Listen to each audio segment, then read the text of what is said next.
Iblis adalah makhluk yang paling jahat di muka bumi, makhluk yang paling jelek di muka bumi. Iblis jelek, ya. Tetapi kenapa Allah ciptakan iblis?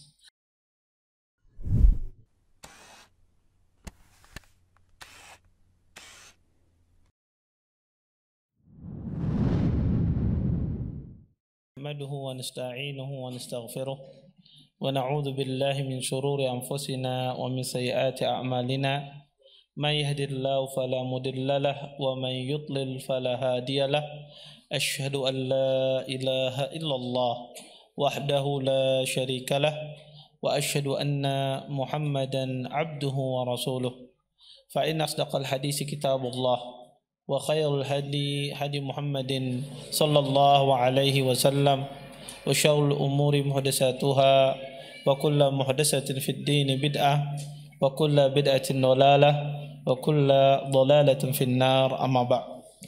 Bapak-bapak, ibu-ibu, ikhwan dan akhwat yang senantiasa dimuliakan oleh Allah Subhanahu wa taala. Alhamdulillah, segala puji bagi Allah Subhanahu wa taala dengan limpahan nikmat yang begitu besar, di antaranya nikmat iman, nikmat Islam, nikmat kesehatan, sehingga kita semua diberikan kemudahan oleh Allah Subhanahu wa taala untuk bisa berhadir di majelis ilmu. Mudah-mudahan apa yang kita cari, apa yang kita tuntut pada malam hari ini mendatangkan keberkahan dari Allah Subhanahu wa taala dan kita bisa mengambil manfaat dari apa yang akan disampaikan nantinya.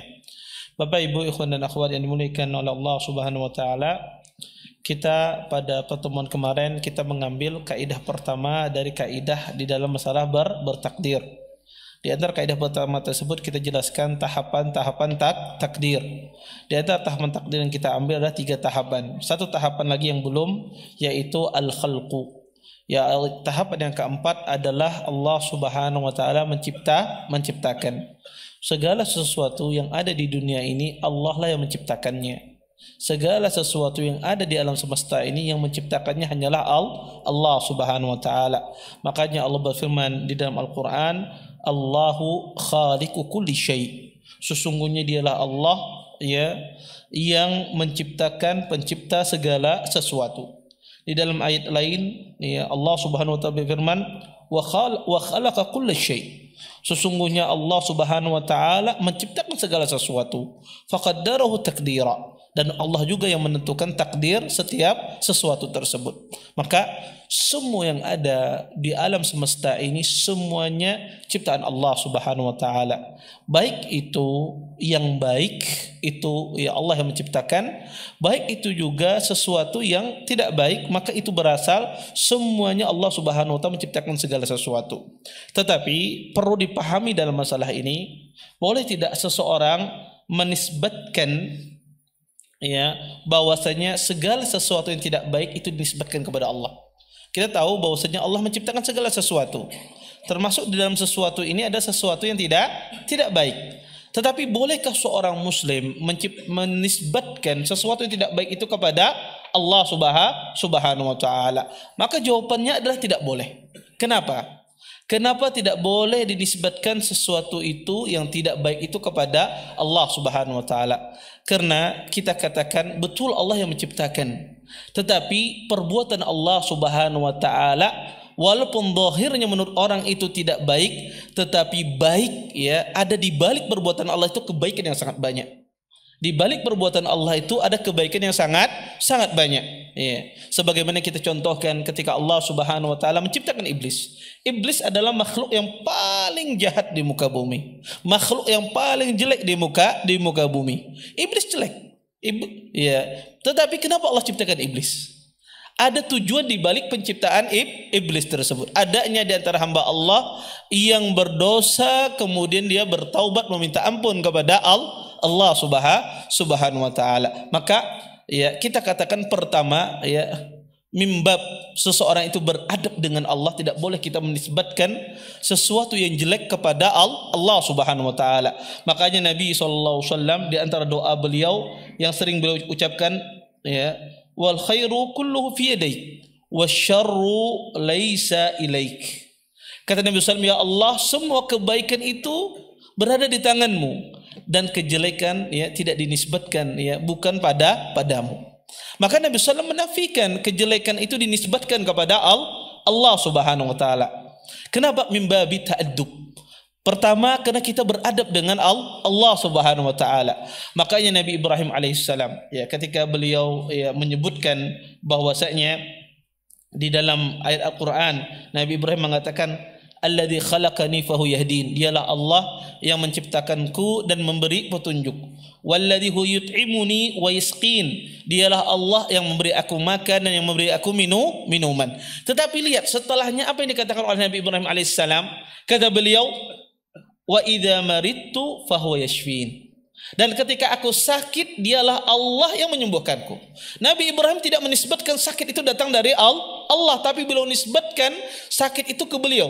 Wa idza maridtu, dan ketika aku sakit kata beliau, dan dialah Allah yang menyembuhkan. Kenapa? Pertama, orang tersebut beradab dengan Allah, dia tidak menisbatkan sesuatu yang jelek kepada Allah Subhanahu wa taala.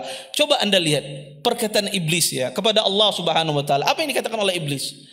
Iblis berkata, Allah sebutkan dalam Al-Quran, iblis mengatakan apa?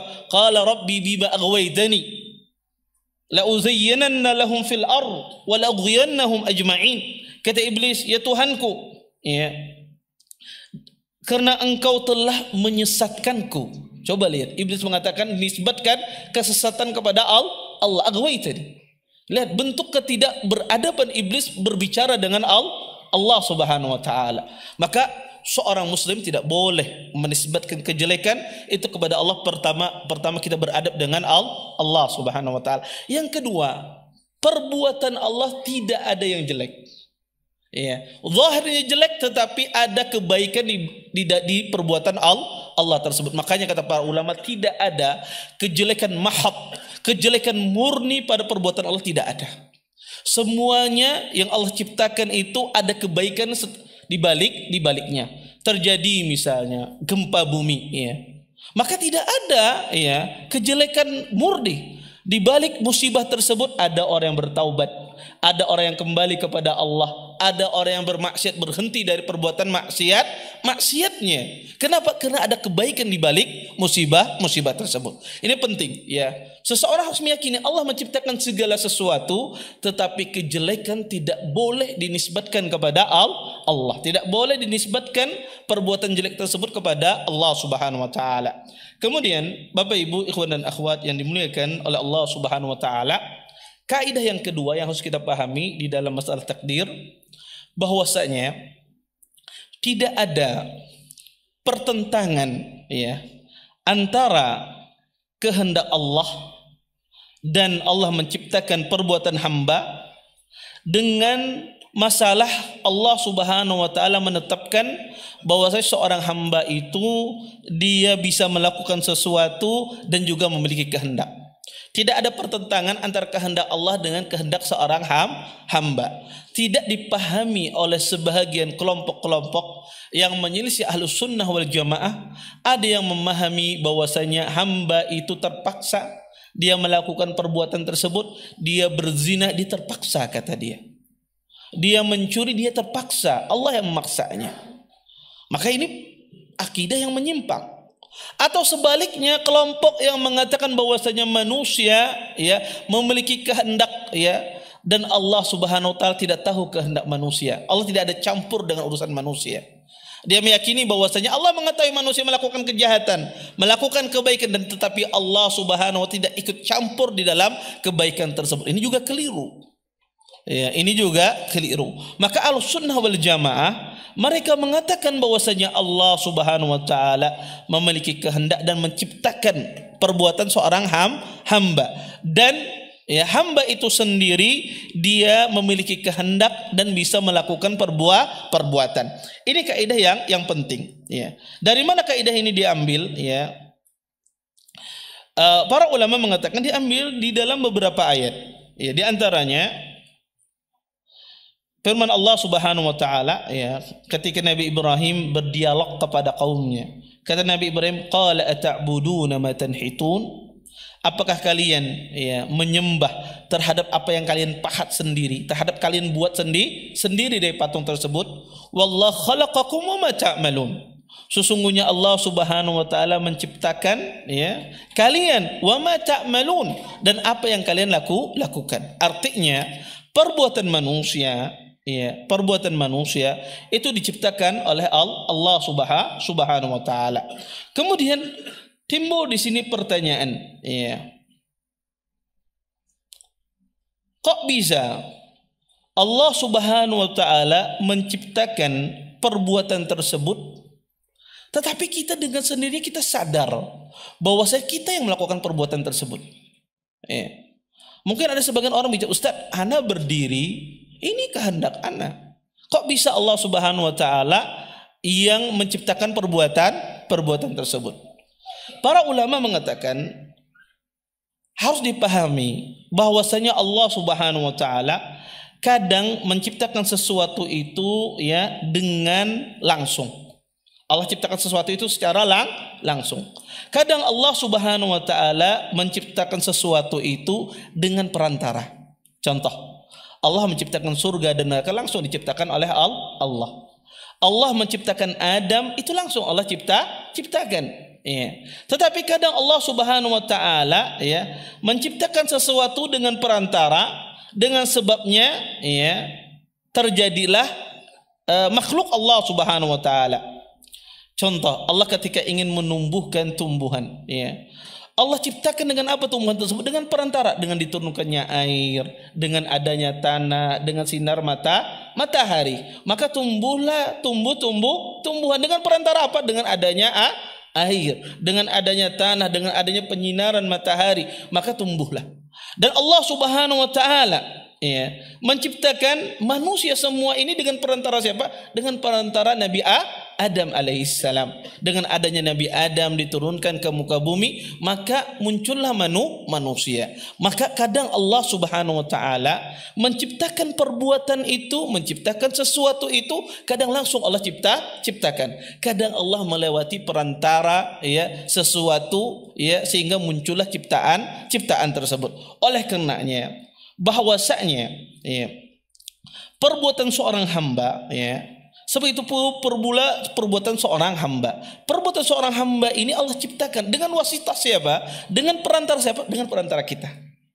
Ya, perbuatan seorang hamba ini Allah ciptakan dengan perantara siapa? Dengan perantara kita. Kita perantaranya muncullah perbuatan tersebut. Ini poin yang sangat penting harus dipahami. Oleh karena itu kata para ulama, perbuatan seorang hamba tidak mungkin terjadi ya kecuali terkumpul ya pada 3 hal. Pertama kata para ulama, perbuatan seorang hamba itu ya tidak mungkin terjadi kecuali terkumpul pada 3 hal ini. Ya. Pertama adalah dia memiliki kehendak yang kuat, al-irada al-jazimah.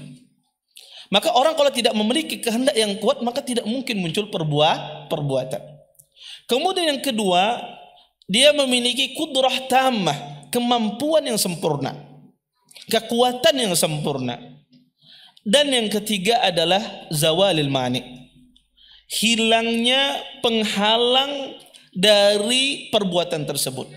Maka kalau tidak ada penghalang, memiliki keinginan yang sangat keras dan memiliki kekuatan yang sempurna, maka akan muncul namanya perbuatan. Maka akan muncul namanya perbuatan. Oleh karena itu kata para ulama, seorang hamba ya ketika dia memiliki kehendak, maka Allah Subhanahu wa taala lah yang menciptakan kekuatan untuknya. Dan Allah Subhanahu wa taala lah yang memberikan hamba tersebut ya kehendak pada dirinya. Dan Allah Subhanahu wa taala lah yang menghilangkan penghalang tersebut. Maka muncullah namanya perbuatan tersebut. Ya. Kemudian kalau begitu Ustadz, bagaimana kita ya memahami bagaimana ini kehendak Allah dan ini kehendak seorang hamba? Bagaimana ini perbuatan Allah dan bagaimana ini perbuatan seorang hamba? Bagaimana kita harus bisa paham? Maka para ulama memisalkan dengan permisalan bahwasanya Allah itu hadi. Allah itu memberi petunjuk. Allah memberikan petunjuk. Dan manusia itu muhtadi, orang yang mendapatkan petunjuk. Maka Allah Subhanahu wa taala yang memberi hidayah dan seorang hamba melakukan perbuatan untuk mendapatkan hidayah tersebut. Maka ketika Allah memberikan hidayah, ini adalah perbuatan Allah Subhanahu wa taala. Ketika manusia mencari hidayah, ini adalah perbuatan seorang manusia. Kemudian manusia tersebut mendapatkan hidayah dari Allah Subhanahu wa taala. Makanya Allah katakan dalam Al-Qur'an, "May yahdillah fahuwal muhtadi." Sesungguhnya dialah Allah Subhanahu wa taala yang memberikan hidayah, fahuwal muhtadi. Maka dia pun mendapat petunjuk. Ya. Kemudian Bapak Ibu ikhwan dan akhwat yang dimuliakan oleh Allah Subhanahu wa taala, oleh karenanya perbuatan yang dilakukan oleh seorang hamba itu dinisbatkan kepada hamba tersebut. Kenapa perbuatan tersebut dinisbatkan kepada hamba? Pertama, karena dinisbatkan kepada seorang hamba, berlakulah hukum seorang itu dapat pahala ataukah dapat perbuatan dosa. Kenapa? Karena ini adalah perbuatan yang dilakukan oleh seorang hamba dan dinisbatkan kepadanya. Maka ketika dinisbatkan kepada seorang hamba, sehingga muncul namanya hukum orang itu dapat pahala, orang itu dapat dosa. Kalau dia mengerjakan kebaikan, dia dapat pahala. Kalau dia mengerjakan perbuatan dosa, maka dia dapat dosa. Makanya Allah Subhanahu wa taala mengatakan di dalam Al-Qur'an, "Hal tuzzauna illa ma kuntum ta'malun." Ya. Sesungguhnya ya, apakah kalian dibalas ya kecuali apa yang kalian kerjakan. Di sini Allah Subhanahu wa taala menisbatkan amal tersebut kepada seorang hamba. Karena dengan nisbat kepada dialah ya, dia layak mendapatkan pahala ataukah mendapatkan dosa. Kemudian Bapak Ibu ikhwan dan akhwat yang dimuliakan Allah Subhanahu wa taala. Kemudian yang kedua, bahwasanya manusia ini diberikan di dalam dirinya oleh Allah Subhanahu wa taala kekuatan. Allah memberikan di dalam diri manusia kemampuan dan kekuatan. Makanya Allah katakan dalam Al-Qur'an, "Fattaqullaha mastata'tum." Kata Allah, bertakwalah kalian semampu kalian. Ini menunjukkan bahwasanya manusia itu diberikan ya kekuatan di dalam dirinya oleh Allah, diberikan kemampuan diri di dalam dirinya oleh Allah Subhanahu wa taala. Tetapi ya, manusia ketika dia mengetahui ada kekuatan di dalam dirinya sendiri, itu tidak cukup untuk dia melakukan sesuatu. Saya bisa mengangkat sesuatu, saya bisa untuk berjalan, saya bisa untuk bersedekah, bisa saya lakukan. Saya diberikan kemampuan oleh Allah Subhanahu wa taala. Tetapi dengan sekedar kemampuan itu saya tidak bisa bersedekah. Sampai apa? Sampai saya meminta pertolongan oleh Allah. Diberi pertolongan oleh Allah Subhanahu wa taala, ya, dihilangkan sebab-sebab penghalang ya saya untuk berbuat baik, barulah muncul perbuatan baik tersebut. Contoh misalnya, saya punya uang, punya kemampuan ya, punya uang ya. Tetapi sekedar saya punya uang ya, belum tentu saya bisa bersedekah ya. Bagaimana saya ini bisa bersedekah? Ya, ketika seorang itu dia dibantu oleh Allah, dimudahkan oleh Allah hatinya untuk bersedekah. Kemudian tidak hanya itu, dihilangkan sebab-sebab penghalang sedekah tersebut. Bisa jadi orang itu ingin bersedekah, qadarullah dia kecelakaan, nggak sampai dia bersedekah. Maka ada penyebab penghalang orang tersebut. Maka yang menghilangkan penghalang tersebut, yang memberikan kekuatan kepada hamba tersebut, yang menggerakkan hati hamba tersebut hanyalah Allah Subhanahu wa taala. Kemudian kata para ulama ya, dan setiap hamba itu memiliki kehendak ya, dan memiliki pilihan. Makanya kata Allah, "Faman syaa'a attakhadha ila rabbih sabila." Barang siapa hendak menjadikan jalan, barang siapa yang hendak, kata Allah, menjadikan ketuhannya jalan menuju Tuhannya. Allah menisbatkan di sini bahwasanya manusia itu memiliki kehendak. Tapi kehendak manusia tidak mungkin keluar dari kehendak Allah Subhanahu wa taala. Ini yang paling penting. Kita punya kehendak, Allah juga punya kehendak. Tapi kehendak kita tidak bisa menyelisihi kehendak Allah Subhanahu wa taala. Wa ma tasyauna illa ayyasha Allah rabbul alamin. Tidaklah seseorang itu berkehendak kecuali apa di bawah kehendak Allah, Rabbul alamin, Tuhan semesta alam. Kemudian Ustaz, Pertanyaannya, kenapa Ustadz? Kalau begitu, kenapa si fulan? Ya, ini mungkin orang banyak bertanya, kenapa si fulan bisa beribadah, ya, sedangkan saya tidak bisa beribadah? Kenapa sebabnya Allah Subhanahu wa taala menggerakkan si fulan untuk beribadah, tidak menggerakkan saya untuk beribadah? Mungkin orang bertanya demikian, ya. Taib, kenapa si fulan bisa beribadah, saya tidak? Kenapa si fulan Masya Allah dia rajin salat, saya tidak? Kenapa si fulan dia tidak bermaksiat, saya bermaksiat? Ya, siapa yang menggerakkan ini? Maka jawabannya ini adalah pada kaidah yang ketiga. Apa itu kaidah yang ketiga? Ahlus sunnah wal jamaah ya meyakini bahwasanya hidayah dan kesesatan itu murni di tangan Allah Subhanahu wa taala. Ahlus sunnah meyakini bahwasanya hidayah dan kesesatan itu murni di tangan Allah Subhanahu wa taala.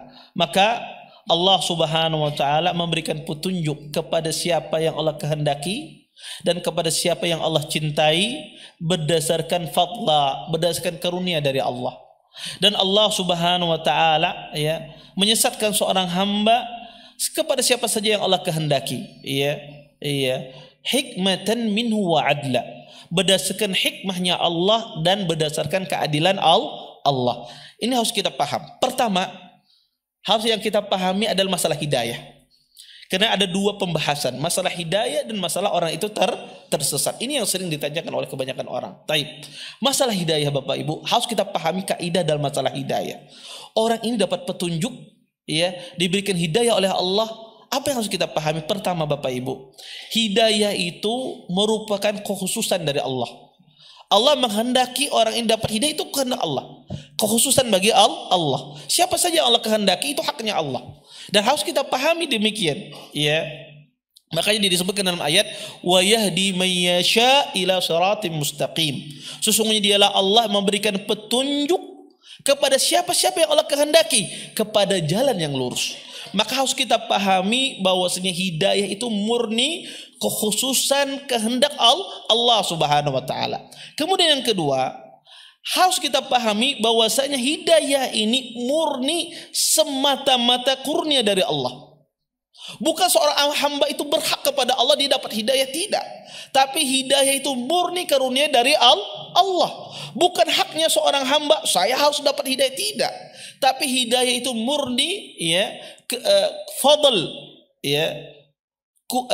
murni adalah karunia dari Allah Subhanahu wa taala.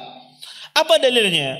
Allah berfirman dalam Al-Qur'an, Allah mengatakan wa anna al-fadla biyadillah yu'tihi man yasha. Sesungguhnya hidayah itu murni karunia dari Allah. Di tangan Allah, yu'tihi man yasha. Allah memberikan kepada siapa yang Allah kehendaki. Di dalam ayat lain Allah mengatakan yakhtassu bi rahmatihi man yasha wallahu dzul fadlil azim. Sesungguhnya dialah Allah Subhanahu wa taala mengkhususkan rahmatnya kepada siapa yang Allah kehendaki. Ya, dan Allah Maha dzul fadl, Maha mulia, Maha al-azim, dan Allah itu maha besar. Maka ayat ini menjelaskan kepada kita bahwasanya hidayah itu murni karunia dari Allah, bukan hak seorang hamba kepada Allah Subhanahu wa taala. Kemudian yang ketiga, Bapak Ibu, ikhwan dan akhwat yang dimuliakan oleh Allah Subhanahu wa taala, karunia Allah ini berupa hidayah ini dia karunia dari Allah, ini kembali kepada ilmu Allah dan hikmahnya. Kembali kepada ilmu Allah dan hikmahnya. Maka kenapa Allah memberikan hidayah? Karena itu berdasarkan hikmah Allah. Kenapa Allah memberikan fulan petunjuk? Kenapa fulan, Masya Allah, kok fulan bisa jadi ustaz, ulun kada kau jadi ustaz. Pada belajar 10 tahun, ya tetap aja kayak ini bahasa Arab kasih naik-naikan misalnya. Iya. Maka orang itu dapat hidayah murni karunia dari Allah, dan karunia Allah ini berkaitan dengan hikmahnya Allah. Allah memberikan hikmah, ya, dan Allah tahu manusia itu layak, ini yang tidak layak, ya. Ini karunia dari hikmah dari Allah Subhanahu wa taala.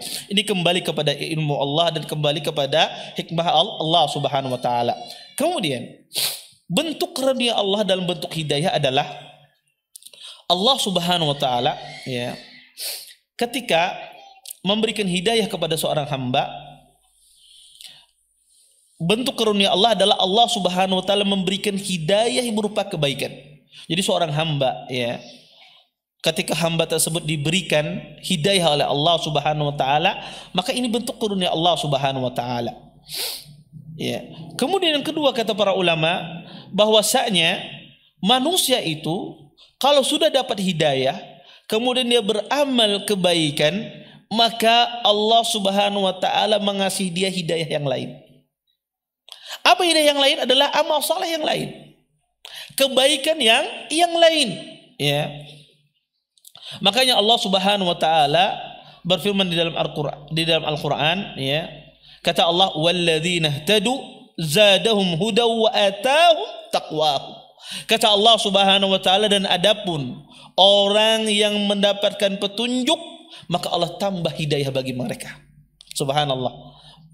Anda ketika melakukan perbuatan amal saleh, ketika Anda melakukan perbuatan amal saleh apa saja, maka amal saleh itu membuahkan hidayah yang lain. Apa hidayah yang lain? Amal saleh yang lain. Maka setiap amal soleh yang kita kerjakan itu membawa kita kepada amal soleh yang lain, dan ini bentuk karunia Allah dalam bentuk hidayah. Makanya Bapak Ibu, orang yang berbuat amal soleh pasti dia melakukan amal soleh yang lain. Ya, Anda misalnya salat malam, maka tidak hanya cukup salat malam tersebut, maka salat malam ini menyeret Anda kepada ibadah lain. Bisa jadi Anda diseret kepada membaca Al-Quran, bisa jadi Anda diseret kepada ibadah lain, berdoa dan seterusnya. Maka tidak mungkin orang itu beramal saleh, kemudian amal saleh ini tidak membawa dia kepada amal saleh yang lain. Ya, ini harus kita pahami. Ini bentuk karunia Allah. Ketika orang itu dikasih Allah pertama-tama hidayah, kemudian kedua kalinya Allah kasih dia mendapatkan hidayah yang lain berupa, ya, amal saleh yang lain. Makanya kata para ulama, bentuk seorang itu dapat hidayah yang lain itu banyak. Pertama, ada orang itu kadang dia tidak mengetahui kebaikan, tidak mengetahui kebaikan. Kemudian dia dapat hidayah akibat dia melakukan perbuatan, kemudian dia mengetahui kebaikan. Berapa banyak kita dulunya tidak tahu, oh ternyata sunnah lah kayak ini, ternyata sunnah lah kayak ini. Maka ini adalah hidayah, bentuk hidayah. Kadang dari sisi bentuk pengetahuan, penambahan, ya Allah ternyata ada sunnahnya kayak ini. Yang kedua, kadang Allah Subhanahu wa taala memberikan kita hidayah dalam bentuk orang itu beramal. Dia beramal dengan amal saleh. Iya, dia beramal dengan amalan saleh. Ini juga bentuk, ya, Allah ketika Allah memberikan hidayah kepada manusia. Kemudian Bapak Ibu, ikhwan dan akhwat yang dimuliakan oleh Allah Subhanahu wa taala. Kemudian ini yang berkaitan dengan hidayah, ada 4 hal yang harus kita pahami dari masalah hidayah tersebut. Pertama, hidayah itu merupakan kekhususan dari Allah. Yang kemudian kedua, hidayah itu semata-mata kurnia dari Allah Subhanahu wa taala. Kemudian yang ketiga, hidayah itu, ya, semata-mata karunia Allah, dan itu berkaitan dengan hikmahnya Allah, dengan ilmunya Allah. Dan keempat, ya, Allah Subhanahu wa taala memberikan hidayah itu dari dua sisi. Pertama, Allah kasih hidayah orang melakukan kebaikan. Kemudian yang kedua, kebaikan tersebut membawa kita kepada kebaikan yang lain. Kemudian masalah yang kedua berkaitan dengan kesesatan. Kenapa orang ini disesatkan? Kenapa orang ini terjerumus dalam perbuatan maksiat? Kenapa anak saya yang satu bermaksiat, anak saya yang satu berbuat baik? Apa yang membedakan dua anak ini? Abahnya sama, yang mengajari, ibunya sama. Tapi kenapa yang satu bermaksiat, yang satu tidak? Makanya kita harus paham kaidah di dalam masalah orang itu tersesat kenapa? Orang itu melakukan perbuatan maksiat kenapa? Pertama, harus kita pahami bahwasanya Allah Subhanahu wa taala itu telah mentakdirkan kesesatan. Itu ditakdirkan oleh Allah, ya. Wasya'u qaunan, secara kaun Allah itu menginginkan adanya kesesatan. Kenapa? Sekali lagi saya katakan, ya, ada kebaikan di baliknya. Ada kebaikan di balik tersebut. Allah menginginkan kebaikan dengan adanya, ya, fulan misalnya, ya, ada mungkin muncul pada zaman sekarang dai sesat, ya, sering di YouTube misalnya muncul. Kenapa sih Allah ciptakan ini? Ya kayaknya kada mati aja misalnya. Karena Allah menginginkan kebaikan, ya, kebaikan yang ada walaupun yang dia sampaikan adalah sesat, ya, menyesatkan orang. Ya, kenapa ya? Kenapa Allah ciptakan manusia semacam ini? Mungkin ada orang bertanya demikian. Karena Allah menginginkan kebaikan dengan adanya orang tersebut mungkin yang akhirnya mengaji ngantuk-ngantuk serius belajar. Ya, biar bisa membatasi fulan. Iya. Yang akhirnya ya yang dulunya malas-malasan semangat dia belajar. Iya. Maka terdapat kebaikan di baliknya. Ya, ini harus dipahami. Maka Allah Subhanahu wa taala telah menentukan kesesatan, maka kesesatan itu pasti ada. Ya, karena itu sudah ditakdirkan oleh Allah Subhanahu wa taala. Kemudian yang kedua ya. Makanya Allah katakan di dalam Al-Qur'an, may yudlilillah fala hadiyalah. Barang siapa yang Allah sesatkan, tidak ada satu manusia pun yang bisa memberikan petunjuk. Ini menunjukkan bahwasanya Allah telah menentukan adanya kesesatan secara kaun. Kemudian yang kedua, ya, yang harus kita pahami bahwasanya orang itu tersesat itu murni berdasarkan keadilan Allah. Orang itu tersesat itu murni berdasarkan keadilan Allah. Bukan Allah itu berbuat zalim pada seorang hamba, tapi itu murni berdasarkan keadilan Allah. Dari mana Ustaz? Karena Allah Subhanahu wa taala telah menjelaskan surga dan neraka, dan Allah utus rasul-rasul di muka bumi untuk menjelaskan surga dan neraka. Kemudian juga Allah menurunkan Al-Qur'an, kitab-kitab, ya, penjelasan bagi manusia bahwasanya ada larangan Allah, ada perintah-perintah Allah Subhanahu wa taala, dan Allah luaskan, Allah jadikan sebab-sebab orang tersebut mendapatkan hidayah dengan Allah memberikan pendengaran, Allah berikan penglihatan, Allah berikan akal manusia itu bisa berpikir agar dia bisa mendapatkan hidayah tersebut. Allah berikan dia hati, ya, agar dia bisa memilah mana yang baik, mana yang buruk. Allah jadikan sebab-sebab agar orang itu dapat hidayah. Tetapi orang itu tersesat karena murni berdasarkan keadilan Allah. Ya. Bukan orang tersebut dizalimi Allah, tidak. Bukan orang tersebut, ya, Allah Subhanahu wa taala bertindak jabbar, memaksa orang tersebut untuk tersesat, tidak. Tetapi Allah Subhanahu wa taala berdasarkan keadilan Allah. Karena Allah sudah jelaskan, diutus rasul-rasul, diutus, ya, diturunkan kitab-kitab. Allah jelaskan, ya, Allah mudahkan sebab-sebab dia mendapat hidayah, diberikan pendengaran, penglihatan, ya, hati, dia bisa memilah. Tetapi dia memilih kesesatan. Ya, maka ini penting, ya, seseorang paham dalam masalah ini. Makanya Allah katakan rusulan mubasyirina wa mundhirin li'alla yakuna lin-nasi 'ala Allah hujjatun ba'da rusul. Sesungguhnya dia Allah Subhanahu wa taala yang mengirim rasul-rasul, pemberi kabar gembira, wa mundhirin, dan memberikan peringatan agar manusia itu tidak berhujjah lagi, ya, kepada Allah Subhanahu wa taala setelah diutus rasul. Sehingga manusia tidak berhujjah. Kalaulah Allah tidak mengirim rasul, niscaya manusia berhujjah. Ya Allah, aku tersesat ini karena tidak ada yang menghabariku. Tidak ada rasul yang engkau utus. Maka Allah kirim rasul-rasul agar manusia tidak ada hujjah. Allah jadikan pendengaran, Allah jadikan penglihatan bagi manusia agar manusia tidak berhujjah dengan Allah. Ya Allah, aku tidak tahu kebenaran, tidak tahu kesesatan karena aku tidak bisa membedakan mana baik dan benar. Karena aku tidak mendengar, aku tidak melihat, aku tidak diberikan hati, tidak berikan pikiran. Maka Allah Subhanahu tidak akan mengadab orang yang tidak mengerti, tidak tahu antara baik dan benar. Makanya Allah tidak mengadab orang-orang yang gila, ya, orang-orang, ya, anak-anak kecil, ya. Maka Allah Subhanahu wa taala, ya, tidak akan membebani mereka itu dengan beban taklif, beban untuk beribadah, tidak, karena mereka tidak bisa membedakan. Tapi berbeda halnya dengan manusia yang diberikan penglihatan oleh Allah, diberikan akal oleh Allah Subhanahu wa taala, maka dia bisa berpikir dengan akalnya untuk mendapatkan hidayah tersebut. Kemudian, ya, Bapak Ibu, ikhwan dan akhwat yang dimuliakan oleh Allah Subhanahu wa taala.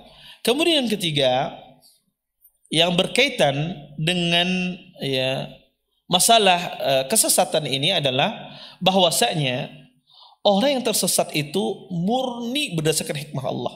Ya, ya. Allah meletakkan ya orang itu sesat itu murni berdasarkan hikmahnya Allah Subhanahu wa taala. Maka orang ini Ustaz kenapa sih bermaksiat? Maka itu berdasarkan hikmah Allah. Apa sebabnya wallahu a'lam. Itu kembali ke hikmahnya Allah Subhanahu wa taala. Ustaz, anak saya 2 orang. Satu Masya Allah saleh, yang satu ya hendak berdoa dia meninggal aja. Saking banyaknya dia maksiat. Kenapa ini yang satu ini bisa? Itu kembali kepada hikmahnya Allah Subhanahu wa taala. Kenapa Allah memilih ini untuk dia berbuat baik? Kenapa Allah tidak menggerakkan hatinya untuk melakukan kebaikan? Itu kembali kepada hikmahnya Allah Subhanahu wa taala. Karena Allah tahu mana yang pantas untuk hambanya.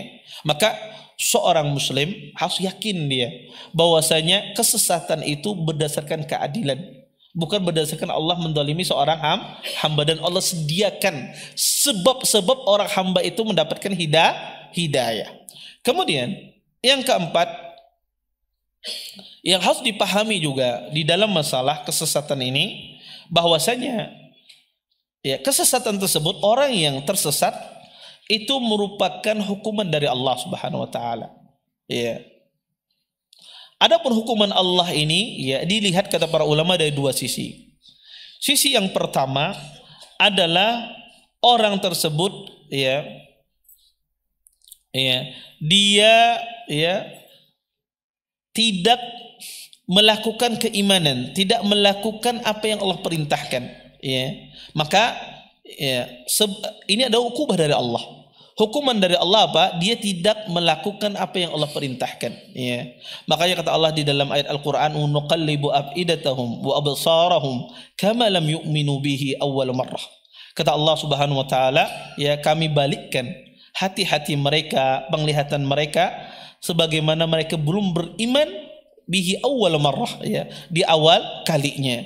Maka kata para ulama, ini hukuman dari Allah Subhanahu wa taala, ya. Maka mereka tidak melaksanakan perintah Allah Subhanahu wa taala. Kemudian yang kedua,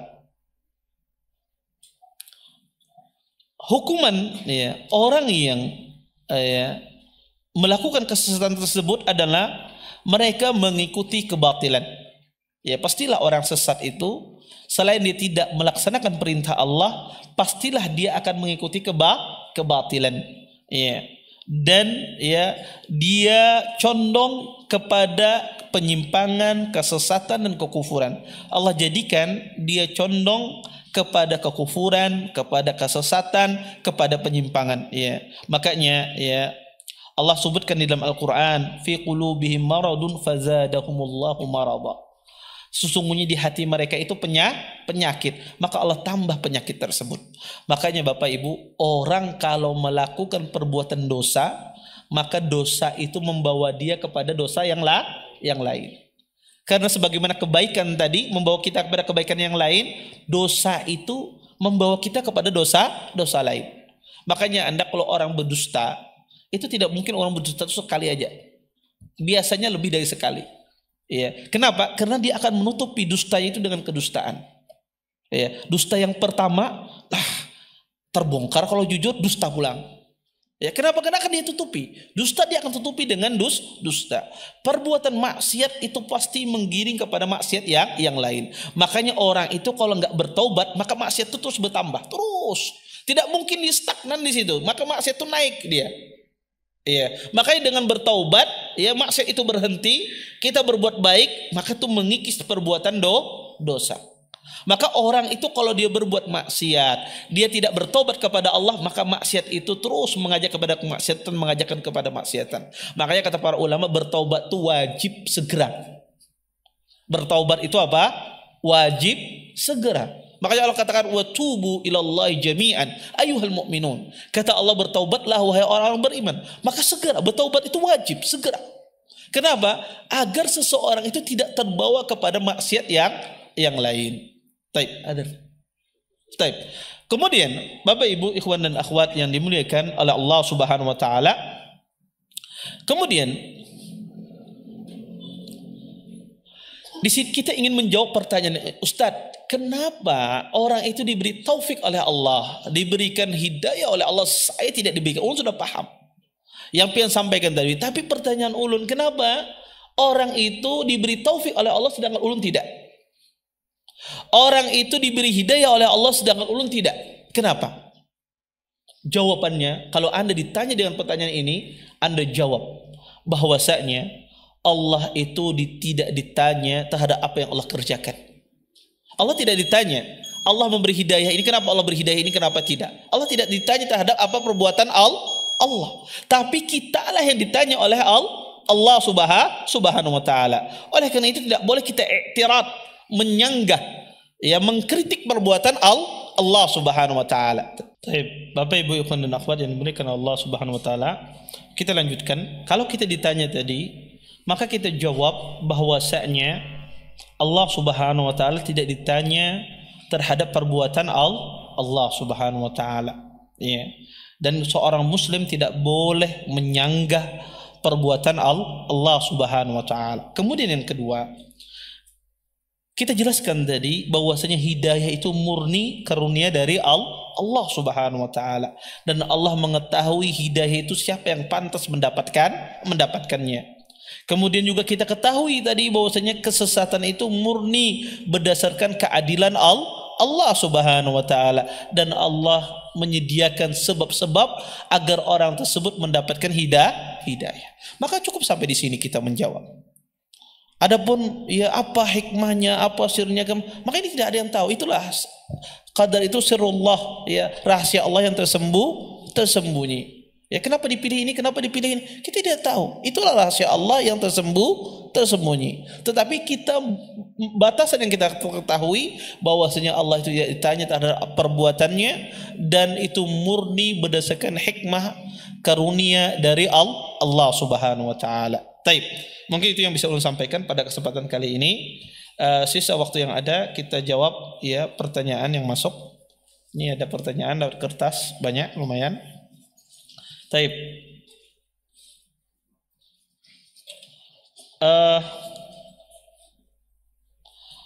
Semoga assalamualaikum, semoga Allah subhanahu wa ta'ala memakmurkan dakwah salafiyah di Kalimantan Selatan, amin.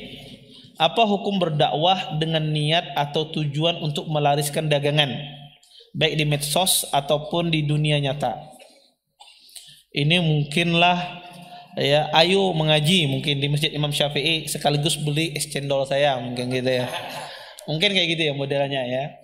Terus apa hukumannya? Apa hukum orang melakukan demikian? Pertama, orang kalau tujuannya berdakwah itu murni dunia. Contoh, orang ceramah, contoh ceramah murni dia ingin cari uang.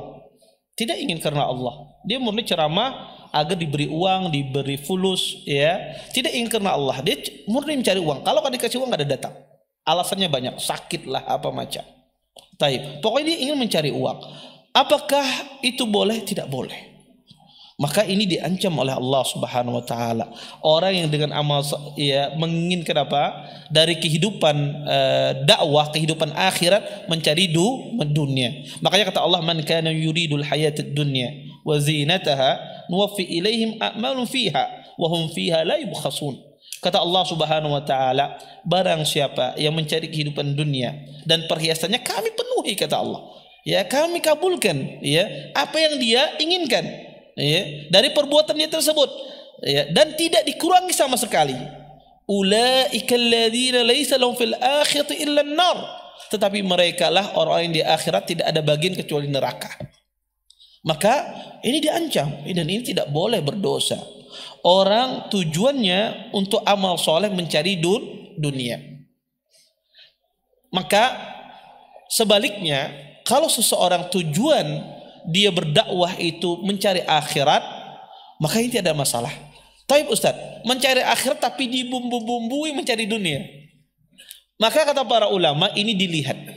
Kalau seandainya tujuan besarnya mencari akhirat, kemudian di satu sisi ya sebagai penyerta saja tujuan dunia ini, maka tidak ada masalah. Contoh, saya berpuasa ingin agar dapat pahala. Tapi dari sisi lain saya menginginkan juga tubuh saya sehat. Tubuh saya sehat, tidak kolesterol, tidak kena penyakit. Dari satu, tapi saya pengen karena Allah. Yang menggerakkan saya berpuasa ini tujuan karena untuk ibadah. Di satu sisi saya ingin apa? Agar saya ini sehat badan saya. Maka tidak ada masalah. Orang berhaji. Kebetulan si Dini ahli dagang. Kalau ke Mekah kan banyak bertemu orang. Iya. Akhirnya si Dini, wah kayak apa yang kayak laris di apa namanya? Di Mekah sana, Madinah sana. Kebetulan si Dini ahli buat roti Maryam, buat roti Maryam di sana sambil berhaji. Tujuan utamanya dia haji. Tetapi di sisi lain dia ingin berdagang. Iya. Maka tidak ada masalah, yang penting ya, asalnya adalah penggerak dia untuk itu adalah haji. Adapun berdagang ini penyerta, maka itu tidak mengapa. Maka itu dilihat dari niat. Kalau tujuan utamanya beribadah, kemudian didomplengi dengan niat penyerta tujuan dunia, maka ini tidak mengapa. Tetapi kalau penyerta dunianya yang dominan, bukan akhiratnya yang dominan, ini yang tidak boleh. Ya, ini yang dilarang di dalam Islam. Ya, maka dilihat dari niatnya. Kalau niatnya penggerak dia ada ibadah karena Allah, kemudian disertai ya pengen dunia, maka tidak mengapa. Ya, contoh saya katakan ya, ayo ya berhaji berumrah sama saya sesuai sunnah. Dia penyertanya apa? Dia ingin apa? Orang itu apa? Mengenal sunnah. Kemudian di sisi lain dia apa? Menginginkan dapat keuntungan materi. Ini penyerta, maka tidak ada masalah. Ya tidak masalah. Ya ini yang penting. Maka dilihat dari sisi niat orang tersebut. Apa yang dominan dari niatnya. Kalau yang dominan niatnya adalah mencari dunia, maka itu tidak boleh. Sama seperti orang ikut perlombaan hafal Quran misalnya. Di situ ada hadiahnya. Kemudian yang menjadikan dia ikut lomba ini adalah agar menang hadiah. Iya. Bukan yang menjadikan dia untuk murojaah, ya dengan lomba tersebut dia murojaah, banyak membaca Al-Quran, tambah pahala. Kemudian di sisi lain dia mendapatkan faedah dunia berupa dapat hadiah. Maka kalau tujuan utamanya hadiah, bukan karena dalam bentuk ingin mengulang hafalannya, maka ini tidak mendapatkan apa-apa. Ustadz, bagaimana kalau sama-sama ulun uangnya 50-50? Ya, dunia separuh, akhirat separuh niatnya. Maka ini kata para ulama juga tidak dapat pahala. Ya, orang semacam ini juga tidak dapat pahala yang separuh dunia, separuh akhirat. Hati ulun ada kawa memisahkan. Ya, maka ini sama. Ya, pahalanya tidak mendapat pahala sama sekali. Taib. Kemudian, apakah wali yang diberi karomah kejadian ajaib itu masih ada di zaman sekarang? Mungkin di Imam Syafi'i ini banyak. Taib. Bagaimana seseorang bisa membedakan wali Allah dan wali palsu? Dan bagaimana membedakan antara karamah dengan tipu daya iblis? Taib. Apakah wali yang diberi karamah kejadian ajaib ini masih ada di zaman sekarang? Wallahu taala alam. Ya, tetapi ya kata para ulama ya bahwasanya ya insyaallah mungkin ada ya, tetapi ada yang kita tahu, ada yang kita tidak tahu ya. Kemudian ya tentu bagaimana membedakan wali Allah dan wali palsu? Sangat mudah. Bedakannya dari keamalan sehari-harinya. Kalau amalan sehari-harinya ya berdasarkan sunnah, mengerjakan ketaatan kepada Allah Subhanahu wa taala, kemudian maka ini waliullah ya, kekasih Allah ya. Orang yang mengamalkan sunnah ya, menjalankan perintah-perintah Allah, menjauhi larang, ini waliullah. Tapi kalau seharinya kada sembahyang halulung padahal wali, ini yang madakan walinya yang stres. Bukan walinya yang stres, yang madakan wali yang stres. Ya. Ya, maka ya sangat mudah membedakannya itu dilihat dari amalannya. Maka Syekh Islam ya punya buku ya, Al-Furqan baina auliya Allah wa auliya syaitan. Pembeda antara wali Allah dengan wali syaitan. Maka dilihat dari amalannya. Maka tidak mungkin orang itu wali kalau seandainya kada sembahyang, kada berbaju dan semisalnya. Maka tidak mungkin orang itu dikatakan wali. Kenapa? Pertama, ya Nabi SAW sembahyang, mana hebatan dia dengan Nabi? Abu Bakar, sahabat-sahabat itu wali semua. Ya, mana hebatan dia dengan sahabat? Tapi manusia ini kalau sudah tersesat otaknya, sudah tersesat, napa aja dipadahi, percaya aja. Itu manusia kalau sudah tersesat. Ya, apa saja yang kada masuk akal jadi masuk akal. Padahal pas didakwahkan dakwah sunnah kada masuk akal jinya. Iya. Didakwahkan dakwah sunnah kada masuk akal ini. Tapi di sesuatu yang tidak masuk akal dimasukkan akal oleh dia. Itulah ketika tersesat akal itu, dia tidak bisa lagi membedakan mana baik dan buruk. Iya. Kemudian dan bagaimana antara karomah dengan tipu daya iblis, atau yang disebut dengan ada namanya orang itu diberikan kelebihan oleh Allah. Ada orang itu juga dikasih istidraj. Istidraj itu adalah orang yang bermaksiat tapi dikasih kelebihan oleh Allah Subhanahu wa taala. Agar apa? Agar orang tersebut terus terjerumus dalam maksiat, dia susah kembali. Ya, contoh misalnya orang ya bermuamalah dengan cara pekerjaannya haram, riba terus makanannya, ya, gawainya menipu orang. Tapi anaknya setelah masya Allah hidupnya bahagia, ya, tidak tentram, tidak ada masalah. Padahal gawainya ini menipu terus ini, ya. Semakin ia menipu, semakin banyak bininya setelah. Kayaknya apa? Kayaknya nyaman mana hidupnya ini, iya. Makanya ini istidraj, ya, istidraj, ya. Oleh karena itu, ya, seseorang yang amalannya tidak sesuai dengan sunnah, melanggar aturan Allah Subhanahu wa taala, kemudian dia mendapatkan kebaikan-kebaikan, maka bisa jadi itu adalah istidraj, ya. Hati-hati, ya, sehingga kalau orang istidraj itu artinya ditarik. Orang tuh ditarik menjauh sampai dia nggak bisa kembali, nggak bisa taubat kepada Allah Subhanahu wa taala, ya. Ya. Maka semacam itu ya, kita mengetahui ya antara wali Allah dengan tipu daya iblis.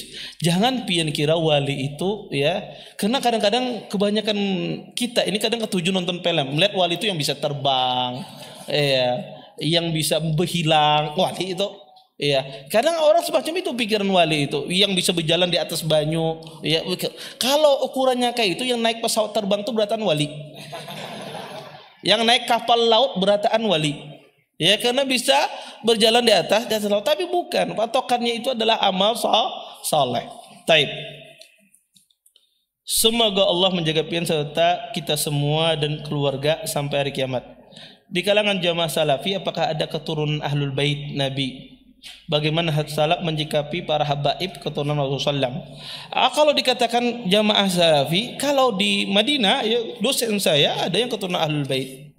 Dosen saya ada keturunan Al-Husaini, ya, Al-Abdali dan yang lainnya. Maka ya dulu dekan kuliah hadis itu keturunan Ahlul Bait. Ya, keturunan Ahlul Bait, dan beliau adalah orang yang sunnah. Adapun kalau ditanyakan di sini, ya, Ahlul Bait itu siapa? Ahlul Bait itu yang dinisbatkan kepada keluarga Nabi. Siapa itu keluarga Nabi sallallahu alaihi wasallam? Pertama istri Nabi, itu keluarga Nabi sallallahu alaihi wasallam. Kemudian anak-anak Rasulullah dan keturunannya itu adalah keluarga Nabi. Kemudian adalah ya keluarga Abbas, itu adalah keluarga Nabi. Maka ini disebut dengan keluarga Nabi SAW yang dinisbatkan kepada Abdi Manaf, ya. Maka yang Islam dari Bani Abdi Manaf yang masuk Islam, maka itu adalah keluarga Nabi. Fadl ibni Abbas dan seterusnya itu adalah keluarga Rasulullah Sallallahu Alaihi Wasallam. Maka siapa saja yang dinisbatkan kepada mereka, maka itu adalah keluarga Nabi. Apakah ada Ahlul Bait zaman sekarang? Ada zaman Ahlul Bait sekarang. Taib. Kalau saya ketemu Habib Ustadz, gimana sikap saya? Kalau dia mengaku Habib, ya sudah, kita jangan mendustakannya. Kalau dia Ustadz, saya tidak tahu dia benar atau salah, itu urusan dia dengan Allah. Tapi pada asalnya seorang Muslim, kalau ada orang mengaku, ya sudah, karena orang itu dia lebih paham nasabnya daripada kita. Contoh misalnya, pian itu lebih paham nasab diri pian sendiri pada ulun. Ya, pian madahkan aku ini orang Banjar, julung kada pian orang Matapura. Mana yang lebih paham? Anak apa pian? Pian yang lebih paham. Iya. Kemudian datang saya mendustakan nasab pian, kecuali saya punya bukti. Oh, kada ikam ni Matapura, abah ikam bahari ini kawin, habis saya mendatangkan bukti. Iya. Tapi kalau saya tidak bisa mendatangkan bukti, tidak tahu napa-napa, cuma berdasarkan praduga, muka ikam kada muka Habib, kada Habib ikam ini misalnya. Ya, maka sekedar praduga, maka itu tidak benar. Tidak boleh. Karena orang ketika dia mengatakan nasabnya, dia yang lebih tahu tentang nasabnya daripada kita. Ya, kecuali kita bisa mendatangkan bukti yang nyata. Maka kalau ada orang, Ustaz, saya keturunan Ahlul Bait, kita percaya. Kecuali kita bisa punya bukti menyanggah dia bukan Ahlul Bait, maka tampilkan bukti tersebut. Tapi kalau kita tidak punya bukti, sudah. Pada asalnya kita percaya omongan seorang Muslim. Ya, walaupun Ustadz misalnya mukanya kadang-kadang muka Habib, sipit orangnya, sudah dia mengaku bisa jadi. Ya, bisa jadi dia keturunan Ahlul Bait. Maka kita kalau ada bukti yang nyata, ya, bukti yang bisa mengatakan dia bukan, tampilkan bukti tersebut. Kalau tidak ada, ya sudah. Seorang Muslim percaya. Ya, maka karena bahaya orang juga menafikan nasab orang, itu tidak boleh. Menafikan nasab Anda bukan keturunan ini, Anda bukan kabilah ini, menafikan nasab orang juga tidak boleh, bahaya. Yang menafikan nasab orang akan menimbulkan nanti kekacauan di dalam masalah nasab. Kecuali ada punya bukti-bukti yang nyata. Kadang-kadang itu mengikuti medsos, ini bukan. Sedangkan dia tidak punya bukti yang nyata. Ya. Kemudian, Assalamualaikum warahmatullahi wabarakatuh. Bismillah, izin bertanya Ustadz. Maaf di luar topik. Saat ini penghasilan Anda belum tetap. Kami punya simpanan dana 5 juta yang diniatkan untuk keperluan darurat keluarga. Mana yang lebih utama? Apakah berkorban atau dana itu disimpan saja? Pertama, Bapak Ibu, ikhwan dan akhwat yang dimuliakan Allah Subhanahu wa taala, kalau orang itu tidak memiliki keluasan harta, maka tidak mengapa dia tidak berkorban. Dan seseorang dia mengetahui mana yang lebih maslahat bagi dirinya. Kadang dia punya uang 5 juta. Kalau seandainya digunakan berkorban misalnya, mungkin saya akan kesusahan Ustadz, bayari SPP anak, bayari ini, bayari rumah, kontrakan, akan kesusahan. Ya, kenapa? Karena tersisa mungkin sisa sejuta berlebih misalnya, dan anak kadang bisa sakit, maka tidak ada masalah kalau tidak berkorban.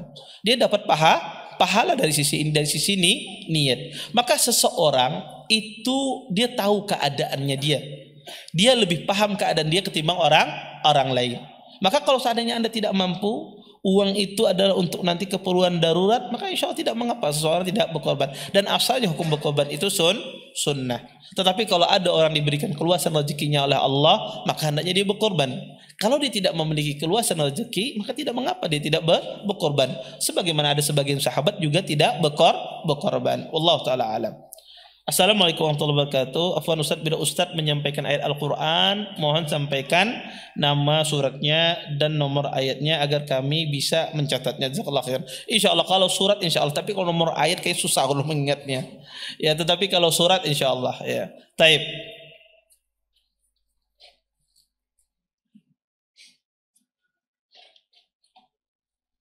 Assalamualaikum Ustaz, saya seorang akhwat. Saya mau bertanya, qadarullah saya sedang diuji kesehatan. Dokter memvonis kanker ovarium, syafakillah. Dan 1 bulan yang lalu saya sudah operasi. Setelah hasil operasi keluar, kanker sudah menyebar di beberapa titik. Namun alhamdulillah keadaan saya sangat sehat dan tidak merasa sakit. Namun dari hasil lab dokter mengatakan saya harus kemoterapi untuk mematikan sel kanker yang masih ada. Saya inginnya ikhtiar lewat herbal. Apa yang harus saya sikapi Ustadz untuk ikhtiar ini? Sedangkan dokter mengatakan harus segera kemoterapinya. Jazakumullah khairan.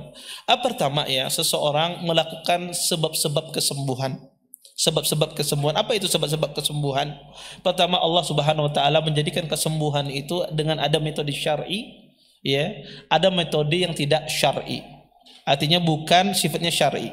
Metode syar'i itu seseorang berdoa kepada Allah Subhanahu wa taala. Kemudian dia meruqyah dirinya dengan bacaan Al-Quranul Karim agar dihilangkan penyakitnya. Maka ini metode syar'i.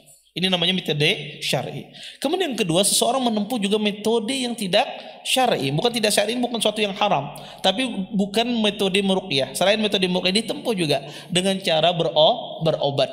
Ya, karena Nabi mengatakan tadawaw ya ibadallah, berobatlah wahai hamba Allah. Maka tempuh semua cara berobat, baik itu cara berobat dengan dunia medis, dengan kedokteran, ya. Kemudian juga ada berobat dengan cara herbal. Kalau ada herbal misalnya terpercaya, teruji, terbukti, ya, tempuh juga. Ya. Maka tempuh semua cara untuk mendatangkan kesembuhan. Maka seseorang muslim yang cerdas, yang pintar, dia melakukan semua cara agar dia sembuh. Ya, apa saja? Ya, ke dokter ya, pergi Anda, jangan tinggalkan dokter karena ini penyakit yang serius, ya, maka datang ke dokter, apa sarannya. Kemudian juga datang ke herbal. Kalau dia ahli herbal apa, minta sarannya, minta pendapatnya. Ya, kalau bisa digabungkan keduanya itu ada sebuah kenikmatan. Kalau tidak bisa digabungkan, maka Anda istikharah dan tanya kepada ahli betul-betul. Boleh bertanya ke banyak orang, ya, bertanya 1, 2, 3 dokter, 4 dokter, bertanya kepada orang yang berpengalaman kena penyakit tersebut, ya, bertanya juga kepada herbalis yang lain. Dan juga yang bahaya itu ada tatabbuk. Seseorang ngaku-ngaku bisa padahal dia tidak bisa. Ini bahaya. Kadang sebagian orang itu jual obat apa aja sembuh, ya, penyakit apa saja sembuh dengan obat ini. Kadang ini juga tidak boleh. Ya, orang berlebihan dalam promosi. Ya, ini juga tidak benar promosi. Kadang-kadang orang membaca, ya, promosi obat, ya, dengan obat ini semua sembuh beratan penyakit. Ini juga tidak boleh. Seorang berlebihan, maka dia harus jujur di dalam mensikapi obatnya. Apakah bisa menyembuhkan, berapa persen, hitungannya dalam nilai kesembuhan. Maka saran saya kepada akhwat ini, pertama, Anda ruqyah diri Anda, berdoa kepada Allah, ruqyah dengan Al-Quran. Kemudian juga tempuh sebab-sebab dunia medis Anda tempuh, ya, juga dunia non medis Anda tempuh, misalnya dunia herbal, ya, dengan syarat dia terbukti secara ilmiah. Dan insya Allah, ya, biiznillah tidak ada penyakit kecuali ada obatnya. Dan terus berdoa kepada Allah Subhanahu wa taala, dan tidak mungkin. Pernah saya menemukan, dan ini cerita benar, ya, di Mesir. Orang di Mesir, ya, dia diponis juga penyakit kanker, dan ini cerita benar ini, ya, ditulis ini. Dia kena penyakit kanker dan dia tahu bahwasanya dia diponis oleh dokter itu, kalau penyakit kanker Anda ini tidak sampai usianya setahun, gitu, meninggal, biasanya demikian. Di dokter sudah, dia pasrah, dia berobat nggak punya uang, dia bilang, dia nggak punya uang. Iya. Kemudian dia sudah pikiran dia minta air zam-zam terus dikirimi. Dia ada minta sama temannya yang berjual zam-zam, minta kirimi terus air zam-zam. Dan dia sholat malam, dia minum cuma air zam-zam saja, tidak makan yang lain, minum zam-zam, ya. Kemudian dia sholat malam, sholat tahajud. Sampai setahun dia bingung, kada meninggal. Oh ya, dokter apa meninggal. Akhirnya dia periksa dan ternyata masya Allah sembuh, tidak ada penyakitnya. Iya. Kadang Allah dengan mudah, ya, mengangkat penyakit. Tinggal seorang itu percaya dengan Allah Subhanahu wa taala dan berobat.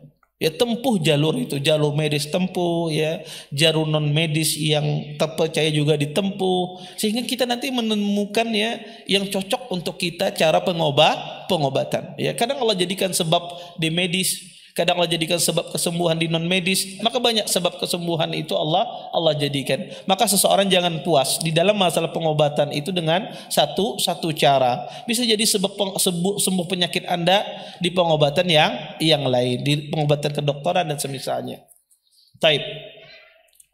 Assalamualaikum Ustaz, saya awam dan saya menyimpulkan sebagai berikut. Manusia memiliki pilihan berbuat baik dan buruk.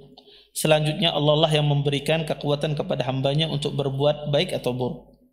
Apakah yang benar yang saya simpulkan Ustadz? Ya, maka ya betul, manusia memiliki pilihan berbuat baik dan buruk. Ya, maka Allah Subhanahu Wa Taala ya menjadikan ya manusia tersebut ya memberikan ya iradah kehendaknya bahwasanya manusia itu menjalankan perbuatan baik ataukah melakukan perbuatan buruk. Ya, manusia memiliki kehendak, Allah juga memiliki kehendak. Tapi kehendak manusia tidak bisa keluar dari kehendak Allah. Tetapi ketika manusia itu melakukan kejelekan, bukan Allah Subhanahu wa taala memaksanya, tidak. Tetapi itu semata-mata ya manusia tersebut melakukannya berdasarkan keadilan Allah Subhanahu wa taala. Sebab-sebab dia dapat petunjuk sudah Allah jelaskan.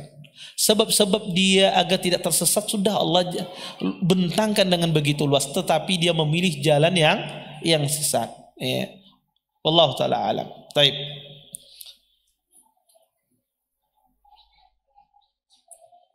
Barakallahu fikum ya Ustadz. Bagaimana cara memaafkan seseorang yang dulu pernah membuli saya dan berbuat buruk? Qadarullah saya diponis dokter kesehatan mental bahwa mental saya sedang tidak baik. Apakah yang orang dahulu berbuat buruk itu mendapat dosa karena sebab mereka saya sakit mental, dan mohon kiat agar hati tenang dengan takdir ini. Iya, pertama ya, membuli itu tentu perbuatan yang berdosa ya, dan itu perbuatan yang dilarang oleh Nabi SAW dan termasuk dosa besar. Kata Nabi SAW, sibabul muslim fusuqun, seseorang mencela seorang muslim ada sebuah kefasikan. Maka dan ini bahaya. Orang kalau dibully terus menerus kemudian bisa ya mengganggu kesehatan mentalnya. Oleh karena itu ya seorang muslim wajib bertaubat kepada Allah Subhanahu wa taala kalau memiliki lisan yang pedas ya. Maka orang kalau memiliki lisan yang pedas ya, atau di orang Banjar ini ya lidahnya kada belampu. Bepender napa aja kada pakai lampu. Ya asal apa bepender sana sini pender sana sini menyakiti hati orang. Ya bahkan mungkin terganggu kesehatan orang, maka wajib dia bertobat kepada Allah. Apakah dia berdosa? Jelas berdosa, bahkan dosa besar. Seseorang yang mengejek, menghina orang lain. Kemudian bagaimana orang yang terkena beban mental semacam ini? Maka pertama, berdoa kepada Allah Subhanahu wa taala, minta sama Allah. Tidak ada yang tidak mungkin sama Allah.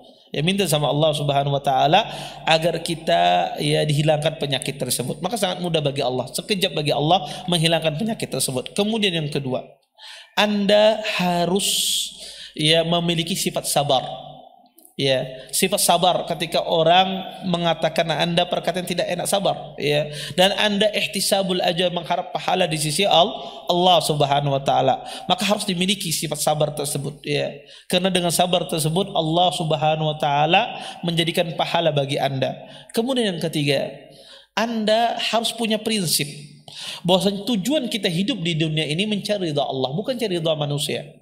Makanya kata para pepatah mengatakan ridhon nas ghayatun la tudrak. Mencari pujian manusia agar manusia ini ridha semua kepada kita itu sesuatu yang mustahil. Sebaik apapun pian bersedekah memberi orang ya sekampungan pasti ada aja mencela pas pian bari mes jumperletnya memberi. Tidak ada yang apa namanya ridhon nas ghayatun la tudrak. Ya, manusia itu tidak ada. Anda ingin menjadikan manusia memuji Anda, tidak mungkin. Pasti ada yang mencela. Sebaik apapun Anda. Ya, pian berdiam aja kada takutan bepender apa macam. Disamati orang pian, sombongnya kan mau bepender. Padahal dia tidak ingin menyakiti orang. Ada berusaha bepender, ini omong benar apa macam. Maka manusia itu tidak mungkin kita dapatkan ridhonya. Maka dipuji manusia ini kita tidak akan menjadi bintang, ya. Dan dihinakan manusia pun kita tidak akan menjadi sampah ya. Seorang muslim dia bukan itu tujuannya. Tujuannya adalah mencari ridha Allah Subhanahu wa taala. Manusia muji silahkan dia puji, ana dihina tidak ada masalah. Yang penting yang kita kerjakan benar, yang kita kerjakan lurus. Maka ini yang ditanamkan dalam diri kita ya. Maka jadikan tujuan utama kita mencari ridha Allah. Maka apapun orang membuli kita biarkan ya. Tidak akan pernah kita hiraukan. Kenapa? Karena tujuan kita mencari ridha Allah Subhanahu wa taala. Kemudian yang keempat, yang harus dipahami adalah Anda memandang kepada orang yang memuji Anda itu dengan pandangan kasihan. Kenapa kita memandang dengan pandangan kasihan? Karena kasihan dia berbuat dosa. Kasihan dia menjerumuskan dirinya pada murka Allah Subhanahu wa taala. Maka kita memandang dengan pandangan kasihan. Iya. Dengan itu muncul pada diri kita sifat sabar, sifat ridha. Kemudian Anda mengingat bahwasanya orang-orang sebelum Anda, orang yang lebih baik daripada Anda, yang lebih mulia daripada Anda, yang paling bagus keturunannya, orang yang dijamin maksum tidak melakukan dosa besar, yaitu Rasulullah, tidak luput dari celaan. Rasulullah SAW, ya, apa baiknya Rasulullah? Ya, tidak ada orang bisa menandingi kebaikan Rasulullah di dunia ini. Ya. Ya. Apa kurangnya Rasulullah? Tidak ada kurangnya Rasulullah SAW. Ya. Kebaikan mana ya yang tidak beliau kerjakan? Ya. Nasabnya luar biasa, tetapi Nabi tetap saja ya dikatakan sahir, seorang penyihir, dikatakan seorang ya dukun. Bahkan Nabi SAW ketika berada di Madinah, ketika orang-orang Madinah semuanya masuk Islam, masih ada aja orang datang kepada Nabi SAW, "I'dil ya Muhammad fa innaka la ta'dil." Berlaku adillah wahai Muhammad, sungguhnya engkau tidak berlaku adil. Masih ada pada Nabi menguasai kota Madinah. Ya, artinya orang yang paling baik dari kita dari sisi nasab, orang yang tidak ada kekurangannya, orang yang paling dicintai oleh Allah Subhanahu wa taala, ya, masih tidak disukai oleh manusia. Apalagi kita. Ya, maka kalau kita mengingat itu menjadikan ya cercaan orang, celaan orang ini ya bahwasanya ini tidak ada artinya. Ya tidak ada artinya. Maka ya seseorang agar terhindar juga dari beban mental ini, Anda juga jangan mengurung diri. Berteman dengan orang baik. Ya ini penting. Ya berteman dengan orang baik, ya cari kawan baik. Cari orang yang muka-mukanya minanya tapi banyak berdosa, temani itu. Berteman dengan orang-orang tersebut. Kenapa? Karena berteman dengan orang-orang baik ini menjadikan kita sehat mental kita. Kita lihat ibadahnya, lihat cara dia berbicara akan menular. Ya, Anda kalau lihat ya orang itu ya dia berteman dengan orang baik, Anda akan lihat sikap dia kalau ada musibah, sikap dia kalau ada masalah, ya orangnya tenang. Makanya murid Imam Ahmad dikatakan hadir di majlis Imam Ahmad itu 5.000 orang. Majlis Imam Ahmad itu 5.000 orang. Disebutkan oleh seorang rawi yang menceritakan, dulu kami hadir di majlis Imam Ahmad, kata mereka 5.000 orang. Yang mencatat, yang menulis di majlis Imam Ahmad itu cuma 50 orang. Sisanya berapa? 4.950 ikung itu apa? Melihat akhlaknya Imam Ahmad di majlis. Ya, melihat akhlaknya Imam Ahmad di majelis. Karena melihat akhlak orang alim itu menjadikan kesehatan tersendiri bagi kita. Bagaimana dia menyikapi masalah, bagaimana dia ketika karena orang alim itu apa tidak ada masalah? Ada. Ya. Becakutan non bini apa ini ya, menyelesaikannya. Maka Anda akan lihat bagaimana sikap dia, kehikmahan dia, ilmu yang Allah berikan kepada dia, bagaimana dia menyelesaikannya. Maka penting orang yang punya beban, yang punya penyakit mental ini berteman dengan orang-orang baik tersebut, karena itu akan menjadikan mental kita sehat. Ya, kita akan tertular dengan virus baiknya. Mungkin ini yang bisa Allah sampaikan. Mudah-mudahan bermanfaat. Saya tutup dengan doa kafatul majlis. Subhanallahumma bihamdika asyhadu an la ilaha illa anta astaghfiruka wa atubu ilaik. Assalamualaikum warahmatullahi wabarakatuh. Terima kasih. Jazakumullah khairan wa barakallahu fikum. Video ini dibuat atas partisipasi dari donasi Anda. Semoga menjadi amal jariah bagi Anda semuanya.